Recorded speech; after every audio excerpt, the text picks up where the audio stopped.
Welcome back, everyone.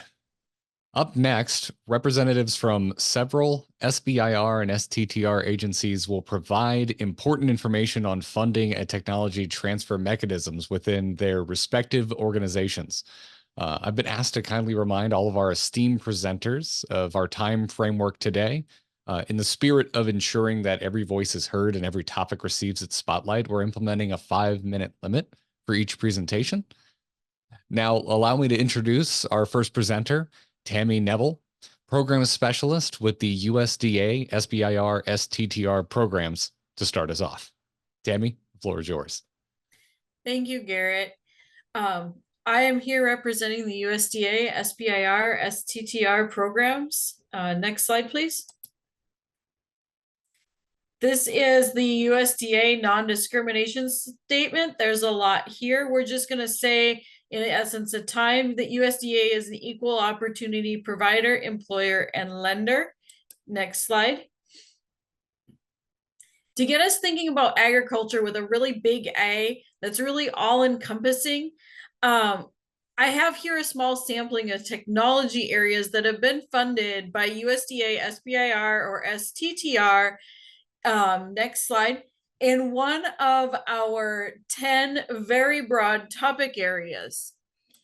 These topic areas range from forests and food science and aquaculture, just to name a few. I'd like to point out the lighter colored bars, 8.6 and 8.12. These two topic areas are very unique because they can utilize off-the-shelf technologies, whereas the other 8 topic areas must have new and novel innovation or research. Because 8.6 and 8.12 can utilize the off-the-shelf technologies in new and innovative ways, we're going to go to the next slide.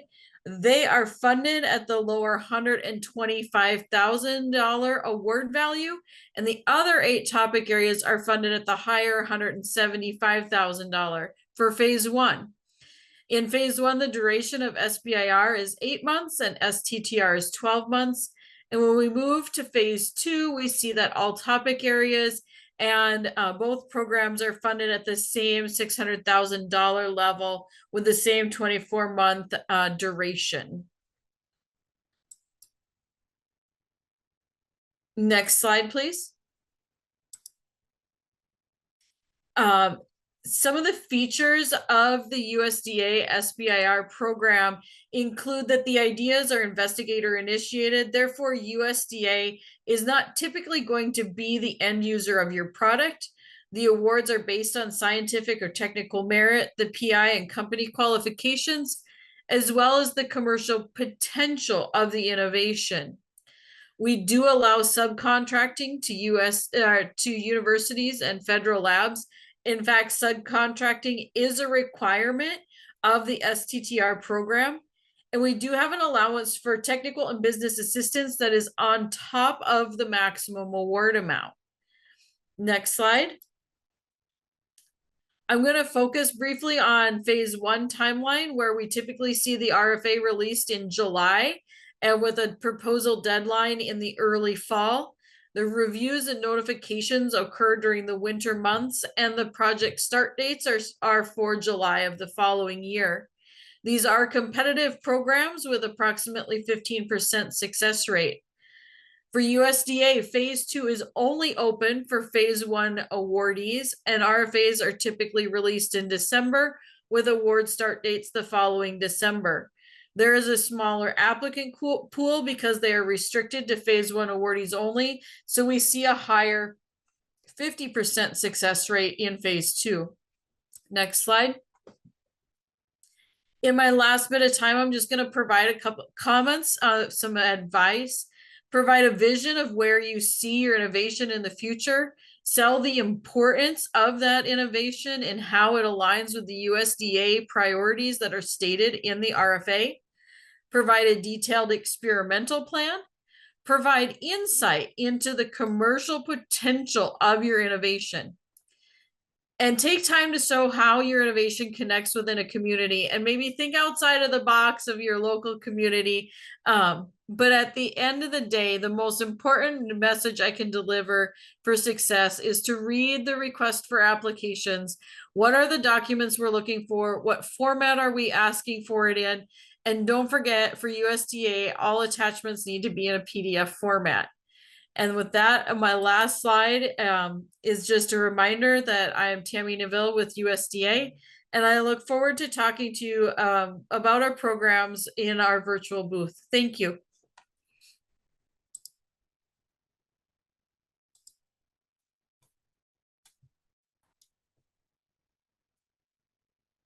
Hi, everyone. Today I will be going over an overview of the DHS SBIR program. My name is Jamie Aziz. I am the Data and Records Management Lead with the DHS SBIR program.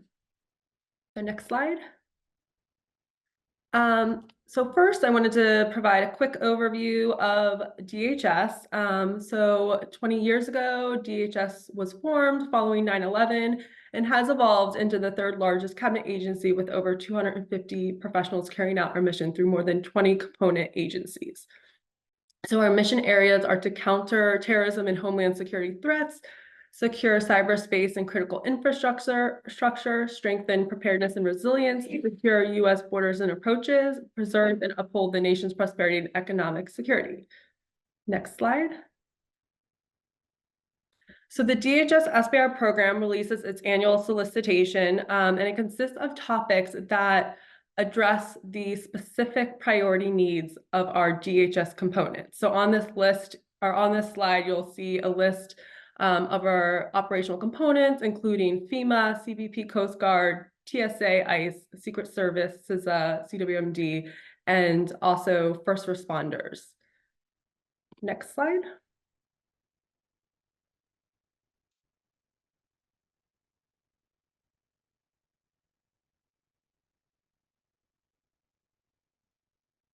So here on this slide, you'll see a snapshot of our three-phase structure.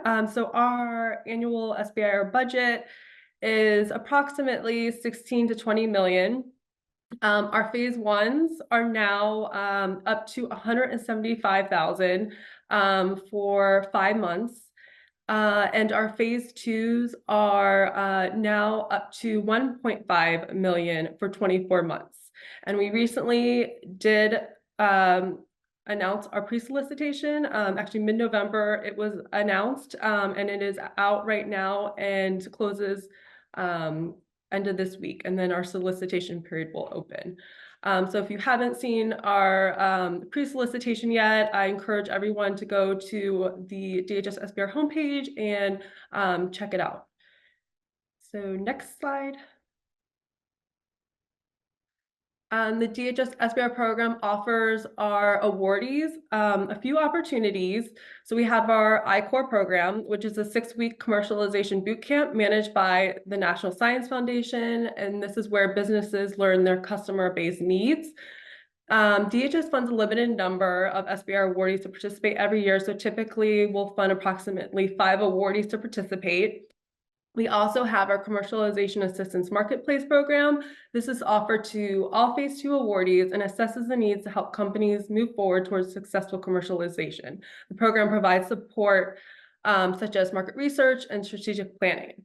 We also have our Commercialization Readiness Pilot program. This must derive from a completed SBIR phase 2 and be a promising technology with a clear technology path and be ready for testing. So this is now up to $250K 12-month effort to continue the commercialization activities and address transition issues.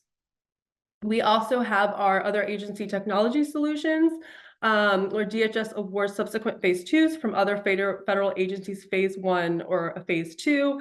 And this was established in 2015 to leverage SBIR investment of other agencies that can satisfy DHS mission needs. Next slide. And for our phase 0 program, we recently announced the launch of our phase 0 program. This is a program that helps potential applicants understand the solicitation, the submission process, and it provides access to assistant resources for new applicants. So the phase 0 goals are to encourage new applicants, identify existing resources and organizations, provide DHS mission and SBIR program education, and increase awareness of tools and services. And the phase 0 program is currently conducting a series of webinars on several topics, including how to understand the current solicitation and tips for navigating through that process. So I encourage everyone to go check out the webinars. They run through January, and there's also recordings of past webinars as well that you can check out. And the link, if you go to our DHS SBIR homepage, you'll find the link to the webinars there. Next page or next slide. The partnership guide is a great resource that I encourage everyone to check out. It's to help provide some more guidance on what opportunities there are and a better idea on what's available to how to work with S&T. Next slide. We'd love to connect with us. You can email us directly at our email inbox, which is stsbir.program@hq.dhs.gov. Also join our mailing list. You can go to sbir.dhs.gov to the bottom of the page, sign up for our mailing list to get all the updates on new opportunities and information about our solicitation. And there's also some great resources here that you can check out, including our Deconstructing webinar series and our SBIR success stories, which highlights past SBIR projects. And with that, thank you all so much.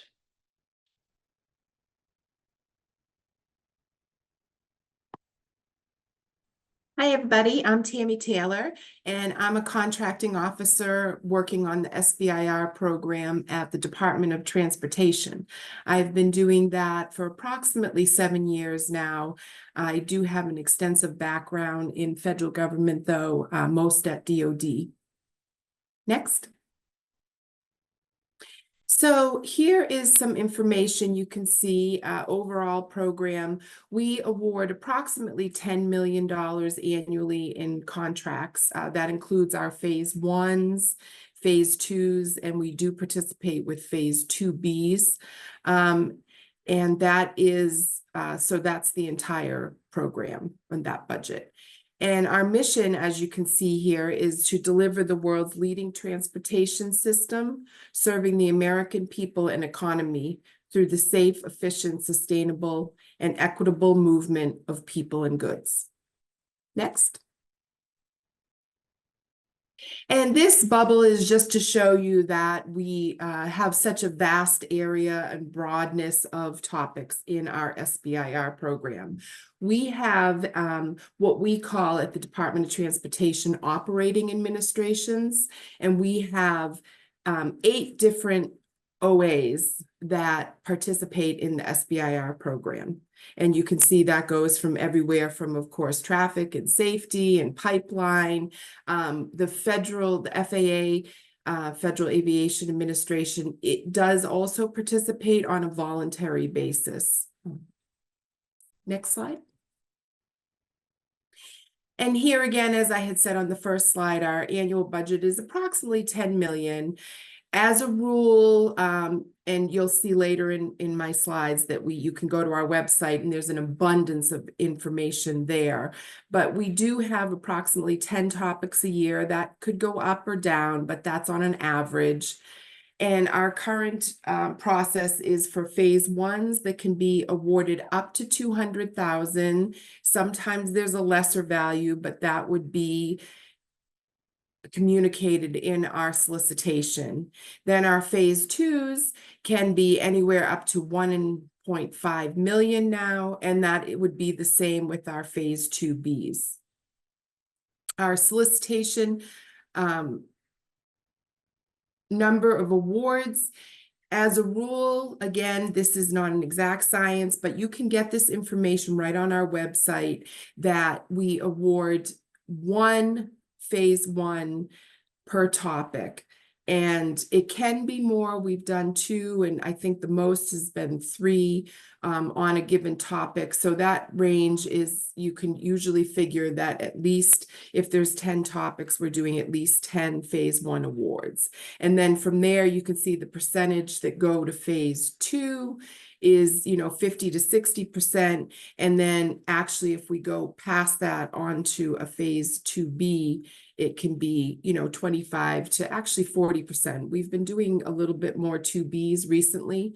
The 2Bs are conducted at our discretion at an invitation basis. And that's how that goes. Next.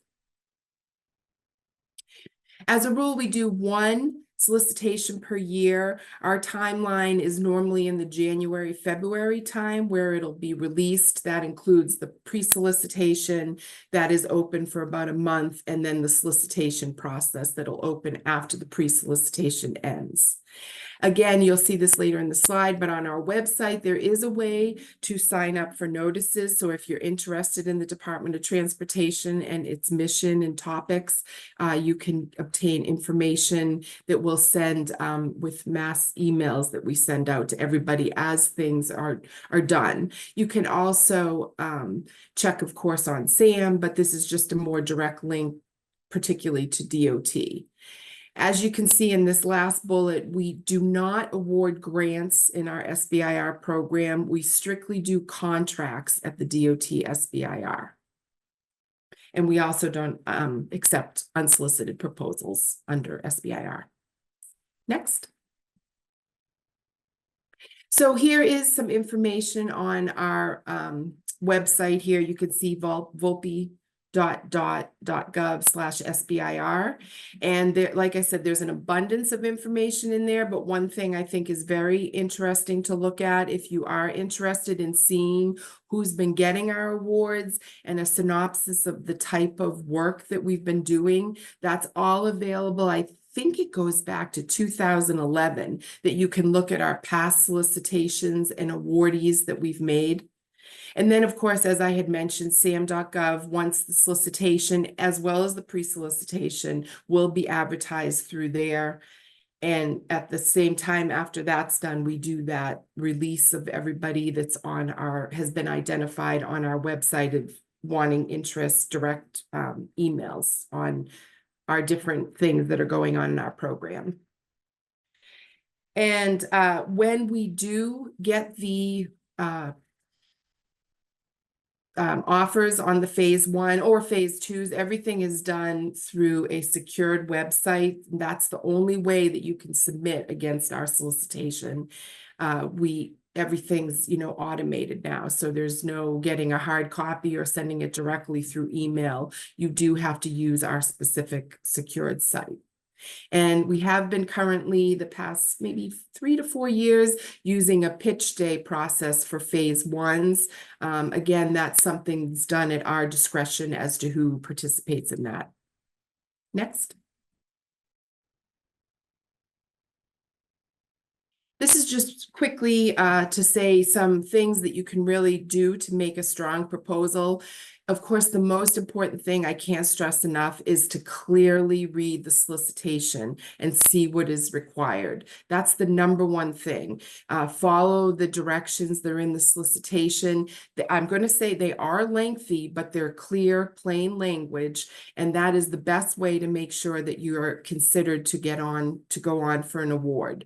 Make sure you address what the topic, the specific topic that you'd be submitting your offer against, your proposal against is, you're addressing that, and then be clear, concise, well organized. And then, of course, the flip is don't do all the opposite of that. Next. Oh, and yeah, just quickly, I want to mention that we do participate at the DOT in the TABA, Technical and Business Assistance. We do provide that to all our awardees. So if you receive a phase 1 award, and we also do it into the phase 2 process, that you do have the option to work with we have a contract set up for the TABA with, you can see here, Foresight Science and Technology, and they're out of Hopkinton, Massachusetts. And that is something that you have an opportunity to partake in if you do get an award. The phase 1 We have a very structured program of TABA that if you work with Foresight, you get to, as an awardee, you get to work directly with them, and then at the end they provide a very thorough market analysis report. Next. And then here is some information on other funding opportunities if you're interested in working with the DOT outside of the SBIR program. You could see some of these various other opportunities that are available on the general Department of Transportation site. Next. And here is the information for that first one is our SBIR website that I said is just loaded with all sorts of information. And then we also do have, as shown in that hotline number, that you can call, or probably best to email at that .sbir@dot.gov to ask specific questions that you may have about our program. And thank you.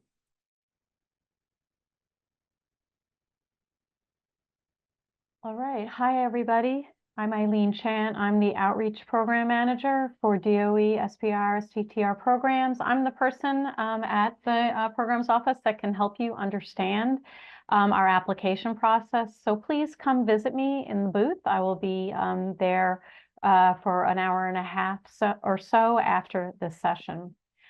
We are the third largest agency. We provide grants, not contracts, in excess of $300 million a year. We do have very specific topics that are aligned with the threefold DOE mission, which includes providing leadership in advancing clean energy technology. But we also have a mission includes the area of advancing the understanding of basic energy and engineering sciences, as well as we are tasked with nuclear security, which also includes cleanup of the nuclear weapons waste sites around the country. We have a Phase 0 application assistance program. I know DHS talked about their program. It is an expansive program. It is well utilized. It is available for first-time applicants. So if you do apply to our program, you've never submitted an application before, I encourage you to submit your application to receive coaching, and it is free to you in putting together your first DOE SBIR application. Our funding is shown here on the right, and it's very similar to what some of my colleagues have shown in the other agencies. Phase 1 is a feasibility study. It lasts from 6 months to a year.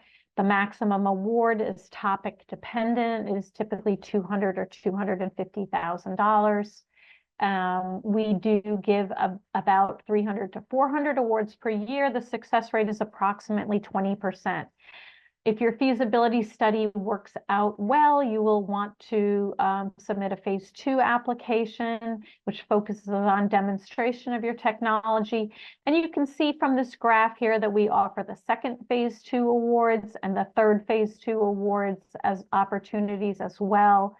You may be able to get up to 5, 6, 7, 8 years of support to develop your technology and get it ready for the commercial marketplace. Here's some resources here on the bottom, so take note of those, join our mailing list, and reach out to us with questions. Next slide. We have a lot of offices. You can go ahead and click again to the next one. We have 13 offices that issue topics. You can see there's a lot of topics here, a lot of different areas from deep science to the nuclear security, environmental radiation, as well as the technology areas, which is advancing renewable energy, advancing nuclear energy, improving our electricity grid, and cybersecurity of the energy system. I will mention our topics, our Release 2 topics are open now, so please go check it out. Go to our funding opportunities page, open the topics document, and see if there's something in there for you. Next slide. What makes a strong application? These are the 3 areas. You can click again. These are the 3 areas. You must be responsive to the topic subtopic pair. You must have a novel idea. and must be R&D. You must have a team to carry out, your team must have the expertise to carry out the project and the potential impact of the technology if it's successful. Please click again. We do now have basically what is a DEI plan requirement, and it is part of the technical review. We call it our peer plan, and it is part of the criteria for your application. Next slide. We offer a number of resources, just like some of my colleagues were talking about. We have the Phase Zero Assistance Program and other application assistance resources. We also offer the Energy I-Core program, which is the customer discovery process for awardees. We participate in the TABA assistance for our awardees. We have a number of partnering resources on our website. Please check them out. Computing, high performance computing is available to awardees and more. Next slide. A moment on diversity, equity, inclusion. It is part of the statutory directive of the SBIR STTR program. We have a number of initiatives in this area. The graph on the bottom left shows some of the tracked demographics and how we're doing in this area. We do have some goals to reach in the fiscal year 2024. We are continuing to improve in this area, but there's a lot of work that still needs to be done. Next slide. Okay, thank you. Reach out. Come visit me in the booth, send me an email, ask questions, and please ask for help if you need it in figuring out our program. Thank you.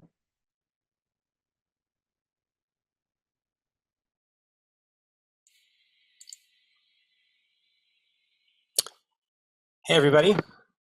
I'm Ben Schrag. I'm a program director and policy liaison in the small business programs at the National Science Foundation. I'll be talking mostly here about how to understand if you're a fit for us. I'm going to talk less about process and post-award. Next slide, please. So NSF is not a huge program, but one of the larger programs. We fund about, we have about 700 companies in our portfolio at any given time, and we put about $250 million out through awards that tend to be close to the congressional maximums. So for those of you who don't know, roughly 275,000 for phase 1 and starting phase 2 at $1 million, with many phase 2s getting close to the 1.8 million current cap. We make awards with grants or cooperative agreements to maximize your flexibility. And probably most important on this slide is that all the program directors who make all the funding decisions have both technical expertise, which I think is common in the government, but also have been either startup founders or startup investors. So all of us have come from the world in which most of you currently sit. And I think, in fact, for all 14 of us, or maybe 13 out of 14, this is our first federal job. So all of us have spent our entire professional lives in the private sector before now. And that informs the way we think about this program. Next slide, please. NSF is best thought of as an agency where the most important thing is not a set of technical topics, but a specific investment thesis. And that investment thesis is focused on early stage startup companies. We typically fund almost all of the funding that we put out is the first government award to the company we fund. Almost all those companies are small. The median company we fund at phase 1 is 2 years old, has 2 employees, and has never had a government grant before. That's extremely common for our portfolio. That obviously means we have to be very forgiving in terms of some of the administrative aspects here, because if you're looking for people who don't know the process, you have to be a little bit forgiving and flexible with them because they're going to make mistakes. So we expect that, and we try to not punish you for this silly stuff. Next slide, please. Our goal is really kind of to think about the program as a kind of investor on behalf of the American taxpayer. And so the goal here is to give companies with extreme technical risk the funding they need to get the technology and the company off the ground, because private investors are not willing to take on this kind of high innovative technology. That's typically what we see. But the goal is basically for you to grow and take our funding as a temporary path to get to a big commercial win. And so we're typically not going to fund you more than once or maybe twice. We almost never fund a company multiple times, because the idea is to get you started. And if you're started, then we move on.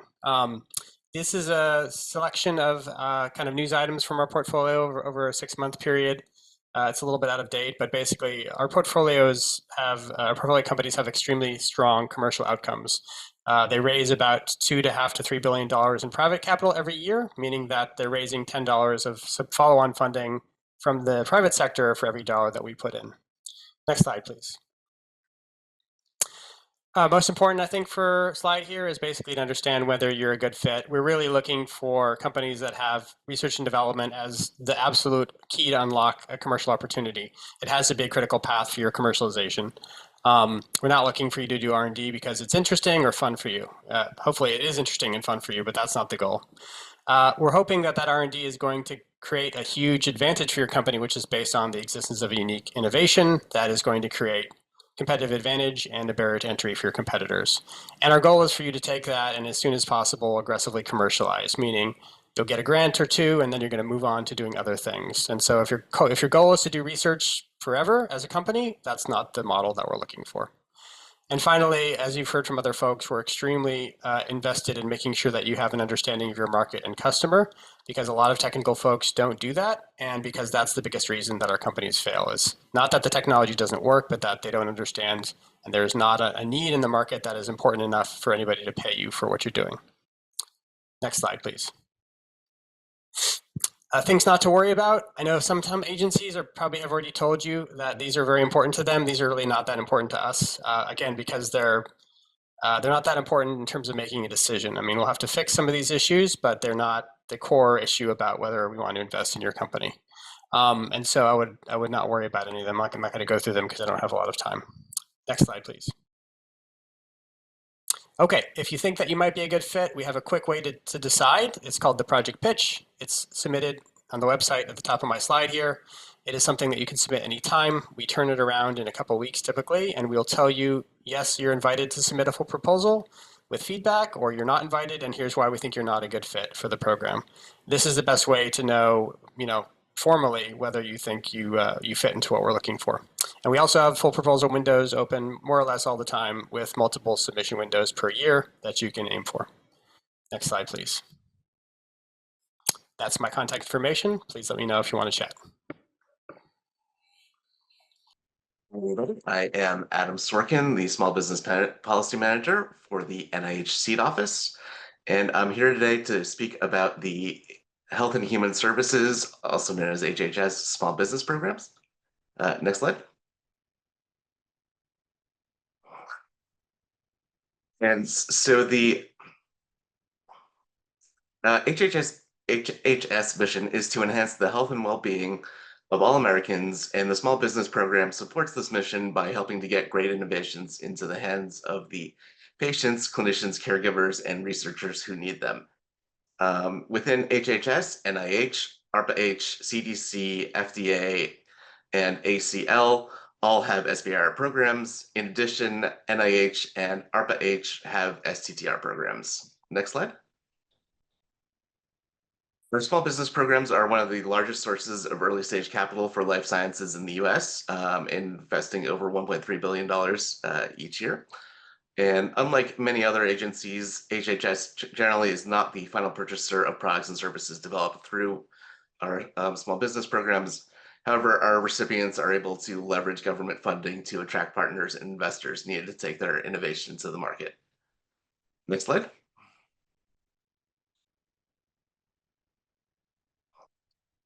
And many of them do this. We do encourage you to visit our small business success stories page, which is linked in the slide deck. You can find all of this information at seed.nih.gov.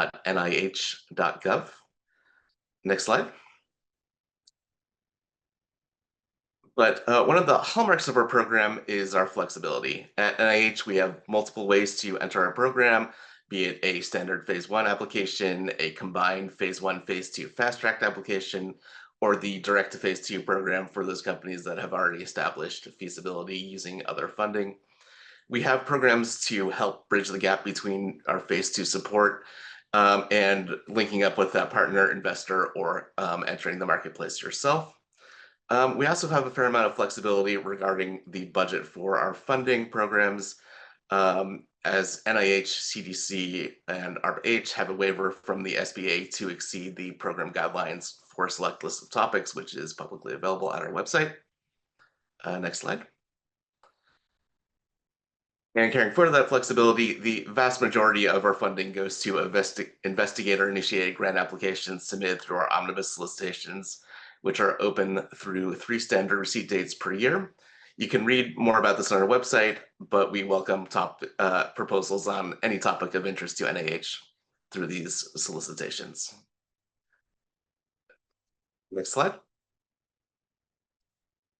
And we also offer a number of resources to help you submit your application, also available on our webpage, and access to a number of applicant assistance options, which you can find more information about on our webpage as well.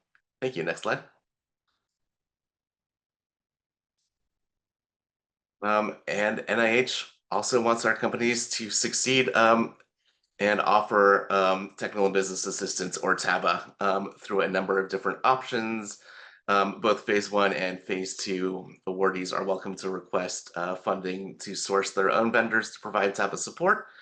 NIH also offers phase 1 and phase 2 centralized TABA services to our awardees. Next slide. And finally, we also offer a variety of other innovator support to our awardees. This includes regulatory and business development consulting through our entrepreneurs and residents and other associated experts.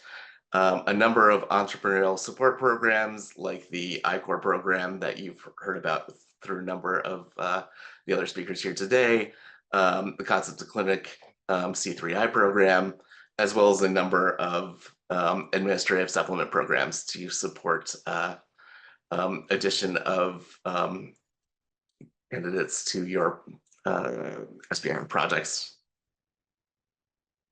Next slide. And I will leave you with the most important piece of advice that we offer. Please talk to a program officer at least a month before application deadlines. We are here to help. There's a list of program contacts on our website, but you can always reach out to seedinfo@nih.gov to help to link up with the person who can help provide guidance for your application. Next slide. And here are the various ways that you can connect with us. We do encourage you to reach out, and I will be in the NIH Seed booth for the rest of the afternoon. Please come and speak with us. Thanks so much. Thanks, everyone. This is Kathy Foster at Arrowhead. I'm staying off camera just so I can give all the attention to our panelists here. We did have a few questions come in. First off, and this is for everyone on the call, asking if your agency offers mentorship or guidance for startups during the proposal stage or after securing funding. So at NSF, at the proposal stage, we don't have time to do that much deep dive. We have about 8,000 to 10,000 project pitches per year, and we only have 14 program directors. During the award, absolutely, we spend a big part of our time. I spend as a program director about a third of my time working post-award with my portfolio companies. You can't get into as much depth as you would as like a board member from an investor, but I talk to each company probably between 3 and 8 times per year, and have engaged much more deeply in some cases. So I was an awardee of this program with my startup, and so I have been in some of the same positions as my portfolio companies, and we try to make it so that our companies don't make the same mistakes.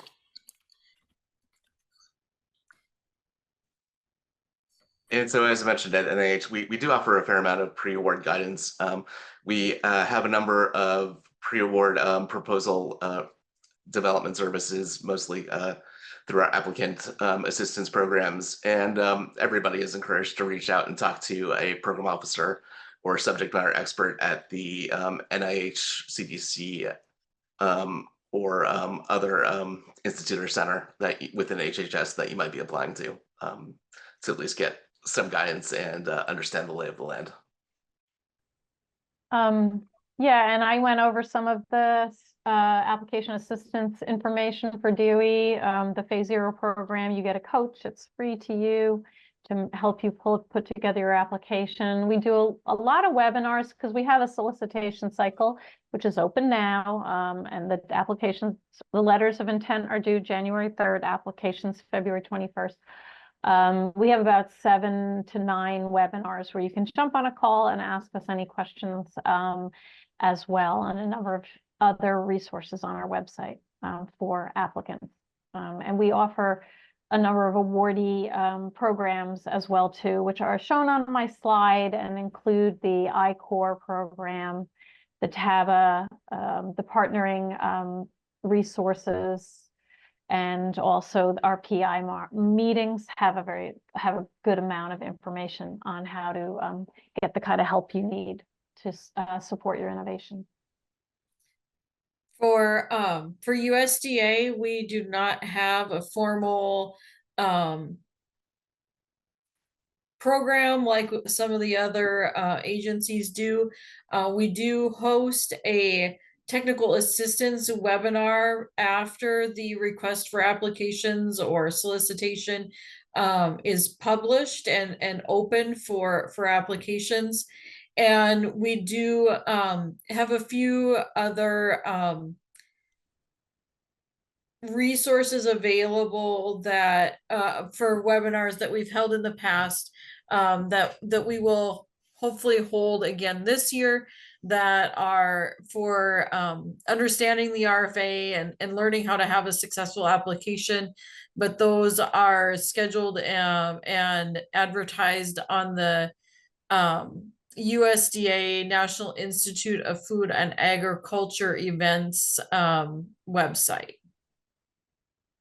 And for DHS, same with the Phase 0 program. We currently launched that, so that offers help in webinars and mentoring. So check out our website to get more information on that. And we also offer our commercialization assistance marketplace program to all our active Phase 2 awardees as well, to help them with their commercialization activities and help provide support to that. Yeah, and at the DOT, we similarly have, right after our solicitation release, we do a webinar, and we're, as you had seen on my slides, or you may have noticed, we have a hotline and email that we regularly address random questions that might not be directly related to the solicitation release, but we do also do that webinar specific to the solicitation, and there's an open period for Q&A on once the solicitation is released. Fantastic. And this, before we go to the next question, I know over here at New Mexico Fast, we often tell the folks we're interacting with to make sure and sign up for those newsletters. And that I just want to make sure we, confirm that that's the best way to probably get some of the information that folks are looking for. So always please, go to the website and sign up for the newsletters. I think we have a time for another question. Real quick, what are the key elements that make a funding proposal stand out, especially for new startups?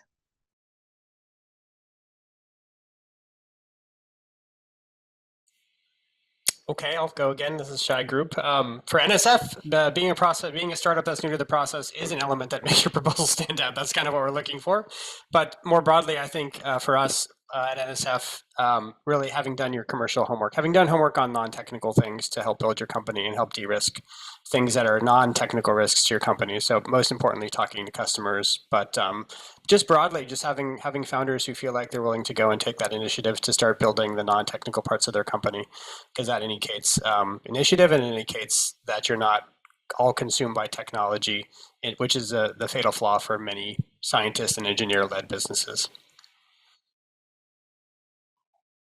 I would say at DOT, and like I think it was USDA that had said, we too, as a rule, are not the end user of the final product that's produced out of an SBIR project.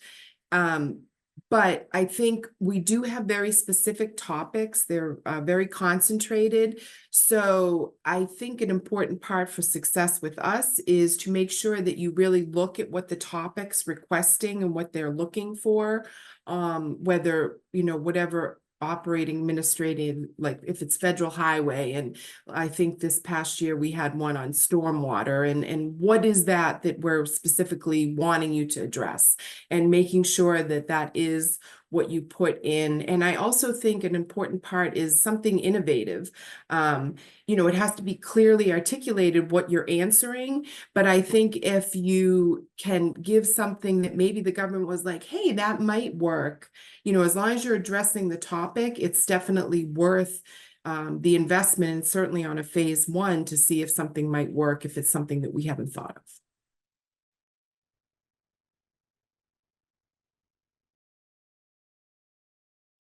And I think at NIH and HHS, you know, we're looking for a lot of similar things to our colleagues, but you know, it's really important to, particularly with our open solicitations, put in front of us a project that's focused, addresses a clear unmet need with clearly articulated goals and milestones to drive that development forward to whatever the next stage might be. But just having clarity of what that pathway is going to look like and how you're going to get there is really important for us. Yeah, I mean, the sweet spot for DOE is we do have topics that are focused on the DOE mission. So you do have to find a topic, subtopic pair that you're like, oh, I can address this need, I can solve this problem.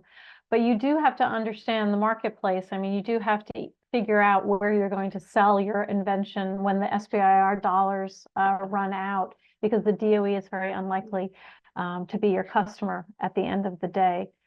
So you do have to know the marketplace and where your money is going to come from after the 3 years or whatever, when the SBIR funds go away.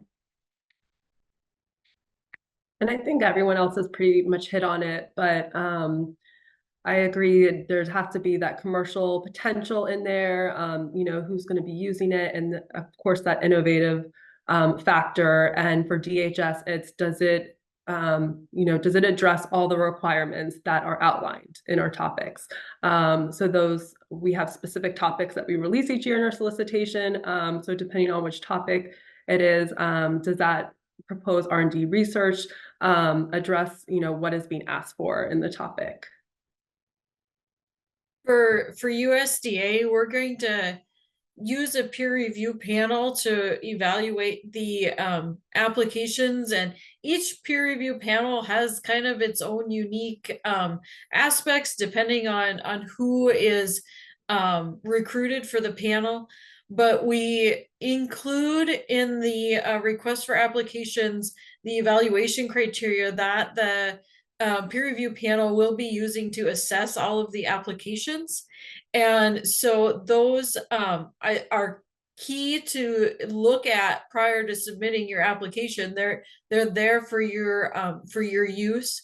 And I will note that above all the other criteria, the technical and scientific feasibility, as well as the market potential for phase one, carry double the weight of any of the other criteria. And they are considered equal in weight because that market potential is also a really important vision to see within that phase one application. But so it's not discredited or lessened to the scientific or technical feasibility and considered equal weight.